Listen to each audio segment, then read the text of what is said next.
everyone. Good morning, I guess afternoon. Thank you for being here, and thank you for attending the Bend Film Festival.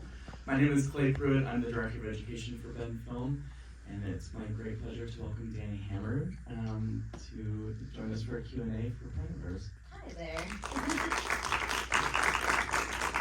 You may recognize Dani as one of the decoys that was interviewed in the film. So Dani, my first burning question is, I was a fan of watching the show when it was airing, and I now have an entirely different perspective on it. Yeah. Were you ever afraid for your safety in the making of the show? Come on, give me an original question. Oh, okay. It's okay. So, no, not at the beginning, because to be perfectly honest, bad actor, I did not watch the entire show before I actually filmed it. And part of that was because, well, one, I have law enforcement parents, and both of them were kind of like, you may not want to scare yourself before you go in, but maybe just watch clips and know, like, this is an idea of what you're supposed to do. So I kind of like turned it off and went like actor mode. If I have one goal, which is get Chris hands in the interview, then you can't really necessarily scare yourself out of being able to like come up with things and stuff like that. But there were times that I would find out after that like my life was actually in danger, which was there was one guy that had like ropes and a gun in his car and like was found with like a knife on him and stuff like that, because we caught a little over 40 in Long Beach. And the one time I was scared though was when I was taken out of my normal comfort zone, and we had this sting house, you know, but they had me travel to a park, put on a blonde wig, which looked amazing on me, by the way, and totally believable, and put me in the middle of a park, and I couldn't see anybody. Like, they told me law enforcement will be over here, but I mean, they were far, like decently far, and I always felt really safe with perverted justice, like Dell. I knew that Dell would take a bullet for me in a heartbeat, but I didn't see any of them. And he was coming up in a car, and he wanted me to run away with him. So it was like a really different scenario than any of the other ones. And he came up in a rental car. And so they didn't know he was coming up on me until he was like decently close. And I hear in my ear, he's coming, I'm so sorry. He had a rental car, like, turn around, watch your back. And like, he was a lot closer than what they anticipated him being to me. So that was a little bit scary. But other than that, it was mainly watching some of them get tased and stuff like that. The law enforcement sat outside of the house, and I know some of the stings were different, but it definitely was a feel of, okay, you have to trust the people around you, because the cops are on the outside. If they pull something on the inside, you have to trust that perverted justice or Chris or somebody else is gonna jump in, which I always did. I always felt safe in that way. Wow. When you were approached to do this film, what were your initial thoughts and impressions? Well, first, I mean, I'm living my, little sweet life in Nashville, Tennessee with my 4 kids, but I still was acting and still am acting, and a couple of my kids are too. And every year or so, I'll get the random interview, and at the beginning it was Oprah and big things like that, but the show never died. So it's not weird for me to get contacted about an interview, or now it's YouTube and podcasts and stuff like that, because we have evolved over almost 2 decades. But David sent me an email and was like, hey, it's taken me a while to figure out how to get a hold of you, which is funny because I feel like I'm really out there. But he was like, I'm doing a documentary and I'd be interested in flying out and kind of talking with you. And at first I didn't answer, with Oprah, there's a little funny story with that. But he had emailed me, and I was like, I gotta do my research. Again, to catch a predator, you gotta know who you're working with. So I researched him, and I was like, oh, he's legitimate. He has a big resume and good credits. And so I was like, okay, this is not gonna go in the form of a TLC show where I'm gonna end up looking ridiculous and regret my decision. So I ended up contacting him back, and I was like, yeah, absolutely, this sounds like a great idea, and didn't really know the direction, but neither did he. Right. He started this out on a very unbiased like viewpoint, and my stuff was like the beginning of the process. So he started out one way, and it was supposed to be like, behind the scenes of To Catch a Predator, and it took him on a totally different journey, which was super cool to watch because that's literally what happened over the last 3 years. He started one way and ended up a totally different direction. Wow, I mean, that's the beauty of documentary filmmaking. Right, it was sometimes. amazing. Yeah. I mean, when was the first time you saw the complete film? January, and funny, it was like right before my birthday, so it was like a birthday present to myself. And Sundance. Okay. So I saw the Sundance version, and it actually has changed a little bit, which I knew. One, I was like, this movie's getting distribution, hands down, but never thought it would get a theatrical release, so that's super cool. But I knew once distribution got on board that it would probably change slightly, and it did. But it's still just as amazing. In the beginning was extended a little bit from what I had seen, but yeah, absolutely still the same reaction over and over for me. Wow. Questions from the audience? Right here. There was one point in the film where the director is interviewing David Hansen. Wait, is it David? Chris Hansen. Chris Hansen. Chris Hansen. And he makes the assumption that this hasn't had a deterrent effect. And I found that shocking to me because there's absolutely no way to measure how many parents saw that, warned their children, how many times they double-checked the video games kids were playing, and how many times someone who is potentially a predator decided not to go forward and maybe with actually contacting children with their desires because they were afraid of what could happen. So I thought that was kind of a shocking statement. I just wondered if you guys know anything about that. Yeah, so I've actually connected with Chris recently, and I was on his podcast and stuff, and we like talked personally before that, prepping for it, and we actually discussed exactly that. Like, we both kind of feel like there's no measurement for the impact that To Catch a Predator has had, but it's an obvious huge one. He had some more statistical things that he could like give you in numbers and all of that, but it drastically shifted the way that parents did view online safety.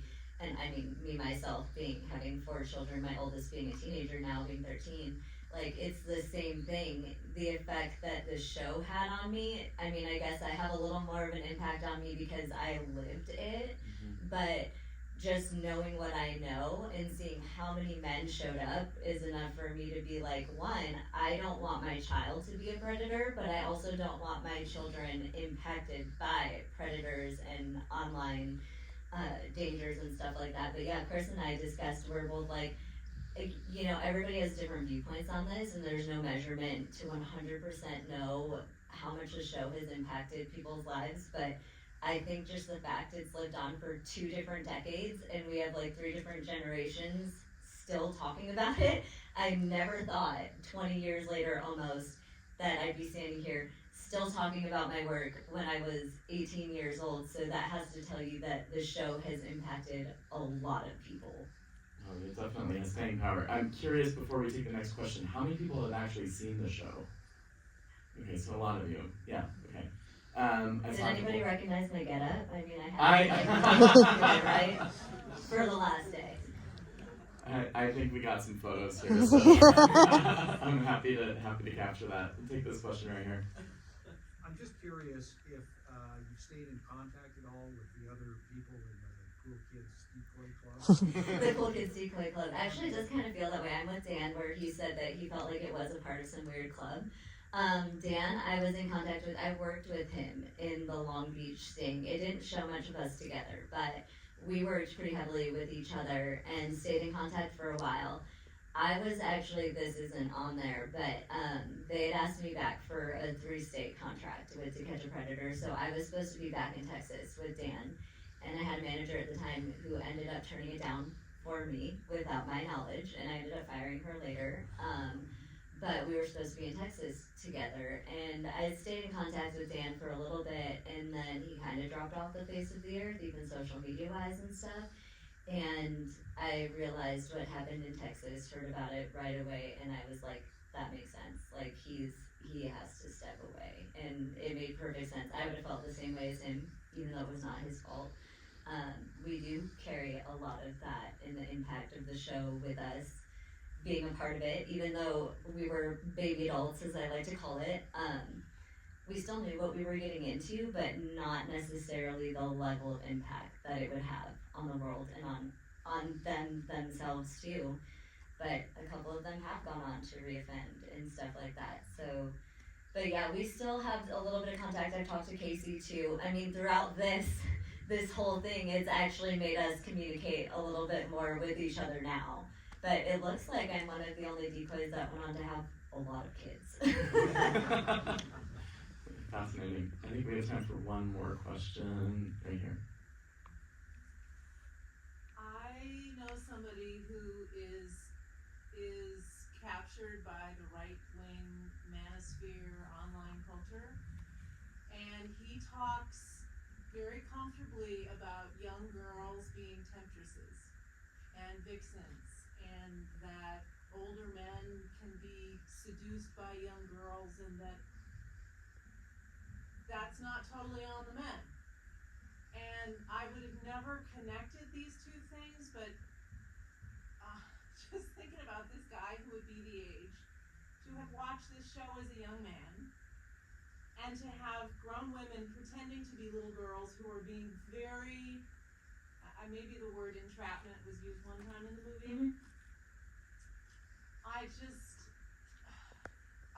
I'm just thinking about the role of a show like this, sensationalizing this terrible, tragic, dangerous situation, training kids watching the show to sort of be desensitized in a way, or to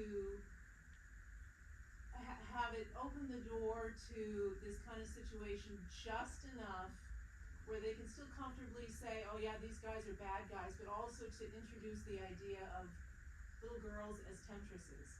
And I just wonder if that's ever sort of been a conversation that any of you all who were ever involved with the film had, or if it was a topic in the making of the film, or if you've reflected on it. I mean, I would say for me, a lot of the age group, I think, that is really obsessed with the show is not generally the younger kids. It seems to be like, I'd say like mid-teens, even later teens, and I hadn't seen it at 18 myself. But I do think my little sister was the age that I was playing, which is kind of who I like thought about every time I did it. Like, I'm doing this for her. I'm doing this for her friends. And so somebody else who is a little girl isn't actually in danger because I'm not in the level of danger that they would be in not having cops around them and stuff like that. I never necessarily viewed it as being like a temptress sort of thing, but I will say we didn't do the chats ourselves. We talked on the phones, but we didn't do the chats. That was perverted justice. But looking at it, there were months and months and months of conversation with these men that all started with entering a chat room, 12 female, Long Beach, California, done. And then waited for them to come. Now, there were multiple men that would message and be like, don't do it. Like, this is not good for you. This is not the place for you. You need to go back. You need to get off the internet. This is a dangerous place. But then there were the men that would come in and be like, oh, let's start this chat. Well, in a normal situation with somebody that doesn't have a mental health issue where they do view children in that way, you would be like, I'm not entertaining talking to an 11, 12. I mean, my son is 13. Like, I can't imagine, like, chatting with his friends in some sort of weird way outside of, like, you know, the normal friendship sort of things. So I don't think I've ever viewed it as them tempting the men, but I've heard things painted that way. But I think that at some point, men need to be responsible for what they act on, not just, sure, maybe some will be tempted by the thoughts and the fantasies and stuff like that, but it's a choice to act on that, and it's a choice to go get help and say, that is not the way my brain should be thinking. And some of these men did. I mean, they were like therapists and stuff like that. I need therapy. So once you get to that point of being like, obviously this is wrong, people would say that this is wrong. The majority of people in the world want to kill sexual predators who prey upon children. So once your head is in there, you should probably be responsible for saying, okay, wow, that thought shouldn't even be in my head, I need help. So past that, I think actions are on the human being that choose to either make the right choice or the wrong choice, and we all have that choice every day, just about different things. Fascinating. I mean, we could probably keep this conversation going forever, but unfortunately we're out of time. We have another screening in here. Thank you so much, Dani, for being here. Thank you for wearing the fit. Tell everybody about the film, and please, I hope to see you at other screenings today and tomorrow.